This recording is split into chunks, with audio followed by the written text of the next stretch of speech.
રોશનભાઈ, આ ટેકા બરાબર લાગેલા છે તે કેવી રીતના ચેક કરવાનું મારે ભાઈ?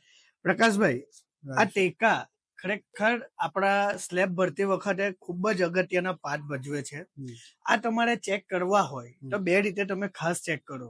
એક, ઉપરથી અને નીચેથી. ઉપરથી કઈ રીતે? આ જે ઉપર ટેકાની સાથે જે પાટિયું મારેલું છે તેને ચાવી કહેવાય. કમ્પલસરી એ ચાવી સાથે ટેકો હોવો જોઈએ. સેકન્ડ, તમે એને નીચેથી હલાવી જુઓ. હલાવતા એ ગમે ત્યાં ભાગવો ના જોઈએ, મજબૂતાઈથી ટાઈટ હોવો જોઈએ, જેથી જ્યારે તમે સ્લેબ ભરો તો જો હલતો હોય તો ટેકો હટી જશે અને તમારું સટરિંગ ફેલ્યુઅર થવાના ચાન્સીસ રહેશે. એટલે પહેલા તો મજબૂત હોવો જોઈએ ટેકો, ચાવી સાથે લાગેલો હોવો જોઈએ.